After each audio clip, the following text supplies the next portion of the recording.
শ্রীলঙ্কার নাবিকেরা জাহাজ চালানোর সময় হঠাৎ তাদের সামনে সমুদ্রে এমন একটা জিনিস ভেসে আসতে দেখলো যা দেখে তাদের মাথা ঘুরে গেল। সেই জিনিসটি দেখলে আপনি অবাক হতে বাধ্য। গোটা পৃথিবীতে এই খবরটি ভাইরাল হয়ে গেছে। ক্রু মেম্বার্সরা জানতো না তাদের সামনে এমন একটা জিনিস চলে আসবে যেটার জন্য তাদের জাহাজকেও থামাতে হবে।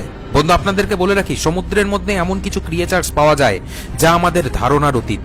তাই তারা ভাবছিল তাদের চোখের সামনে হয়তো এমন একটা প্রাণী এসেছে যে প্রাণীর কথা কেউ এই পৃথিবীর জানে না। কিন্তু জাহাজ যত কাছে যেতে শুরু করলো তাদের চোখ কপালে উঠল।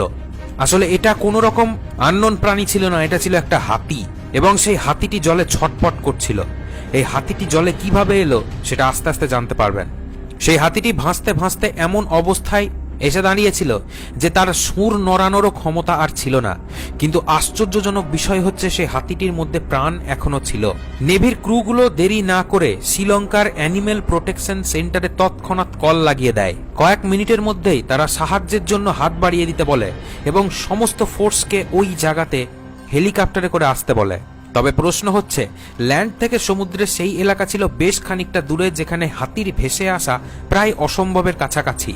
তবে সে সমস্ত চিন্তা ছেড়ে তারা হাতিটিকে রেস্কিউ করার কথা এখন ভাবছিল যে কিভাবে হাতিটিকে বাঁচানো যায়।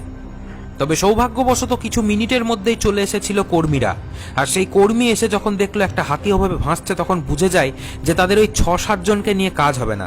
তৎক্ষণাৎ তারা জাহাজের নাবিকগুলোকেও ডাকতে শুরু করে এবং ক্রু মেম্বার্সরাও চলে আসে হাতে হাত লাগানোর জন্য। সবাই মিলে তৎক্ষণাৎ একটা সিদ্ধান্ত নেওয়া হয়।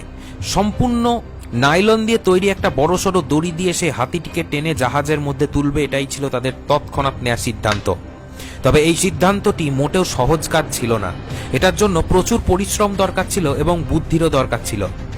সবথেকে আশ্চর্যজনক বিষয় হচ্ছে তাদের জাহাজের মধ্যে কোনো এমন উপকরণ ছিল না যেটা দিয়ে হাতিকে টেনে ধরে তুলে আনা হয়। তবে এই বিপজ্জনক সংকেত দেখে তারা আবারও স্ট্র্যাটেজিতে একটু পরিবর্তন আনলো। তারা সিদ্ধান্ত নিল সেই হাতিটিকে জাহাজে না তুলে সমুদ্রের কিনারার দিকে ধাক্কা মেরে পাঠিয়ে দেওয়া হবে এবং এর জন্য প্রয়োজন জলের ফোর্স বা জলের কারেন্ট। সেই জলের কারেন্টকে কাজে লাগিয়ে হাতিটিকে কিভাবে ঠেলে সমুদ্রের কিনারাতে নিয়ে যাওয়া হয় সেটাই তারা প্ল্যান করলো। আস্তে আস্তে নাবিকেরা চলে গেল সেই হাতিটির কাছাকাছি।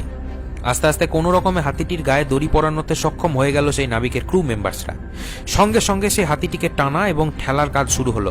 তবে তারা এটাও মাথাতে রেখেছিল যে জোরে কোনো রকম আঘাত যেন হাতিটির গায়ে না লাগে বা হাতিটি যেন ভুল করেও ভয় না পেয়ে যায়। প্রত্যেকটা মুভমেন্টস তাদেরকে ভেবে চিনতে নিতে হচ্ছিল। প্রত্যেকটা পদক্ষেপ ছিল ভয়ঙ্কর। সব থেকে বড় কথা ছিল হাতিটিকে প্রাণে বাঁচিয়ে রাখা, কারণ অলরেডি হাতিটির প্রাণ অর্ধেক শরীর থেকে বেরিয়েই গেছিল। তবে এখানে আর একটা জিনিসও তারা লক্ষ্য করেছিল, হাতিটির কোনো এনার্জি ছিল না। সে কারণে হাতিটি পাল্টা কোনো প্রতিক্রিয়াও করতে পারেনি। যদিও হাতিটি এতগুলো মানুষকে দেখে ভয়ও পেয়ে গেছিল, তবে তাও সে সুর বা হাত পা নাড়ানোর চেষ্টাও করেনি। এতে করে কাজে হয়েছিল সুবিধা, যার কারণে তৎক্ষণাৎ ডিসিশন নিয়ে হাতিটিকে বাঁচানোর প্রথম প্রচেষ্টা সফলও হয়ে গেছিল।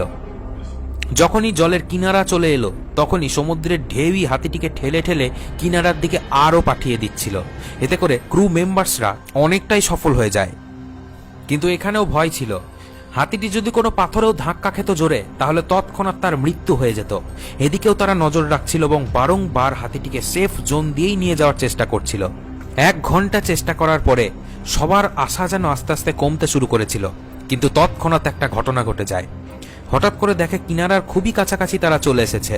আর হাতিটা যখন বুঝতে পারে যে সে কিনারার কাছাকাছি চলে এসেছে তখন তার সুর এবং 4টে পাও যেন নড়তে থাকে। আস্তে আস্তে সকলের মুখে একটা মৃদু হাসি চলে আসে। এরকম ভাবে আরো 2-4 মিনিট যাওয়ার পরে হঠাৎ করে হাতিটির বড় বড় পায়ের নিচে বালি পেয়ে যায়। তৎক্ষণাৎ সে আস্তে আস্তে হাঁটতে শুরু করে এবং তার মধ্যে যেন মনে হয় নতুন কোনো এনার্জি বা তেজ চলে এসেছে। ক্রু মেম্বার্সদের চোখ দিয়ে জল বেরিয়ে যায় এবং তারা ভাবতে থাকে যে সারা জীবনের সব থেকে পুণ্যের কাজ হয়তো তারা আজকেই করে ফেলল।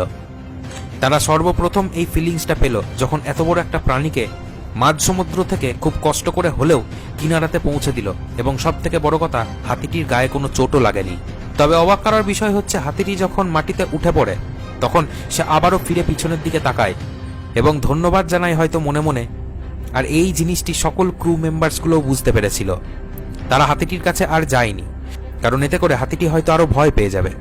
তবে যখন হাতিটি জঙ্গলের দিকে চলে গেল তখন সবাইও হাসতে শুরু করে। তবে এখান থেকে একটা শিক্ষা পাওয়ার আছে, মানুষ যখন সবাই মিলে ইউনাইটেড হয়ে যায়, একত্রিত হয়ে যায়, তখন মিরাকেল ঘটে। আর এটা তারই একটা উদাহরণ ছিল।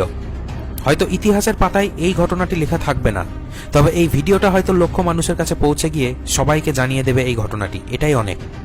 এটা বলা হয় হাতিদের বুদ্ধিশক্তি মানুষের থেকে অনেক গুণ বেশি। এছাড়াও গোটা পৃথিবীতে যত প্রাণী আছে সব থেকে বুদ্ধিমান প্রাণী হচ্ছে হাতি, তাই হাতিদের ইমোশনটাও বেশি। আশা করি সেই হাতিটিও সারা জীবন মানুষের এই উপকারের কথাটি মাথায় রাখবে। তবে ভিডিওটা আপনার কেমন লাগলো কমেন্টে জানাতে ভুলবেন না। আসছি পরে ভিডিওতে, ভালো থাকুন ততদিন সকলে, এবং শেয়ার করে এই ভিডিওটিকে ছড়িয়ে দেওয়ার দায়িত্ব আপনার।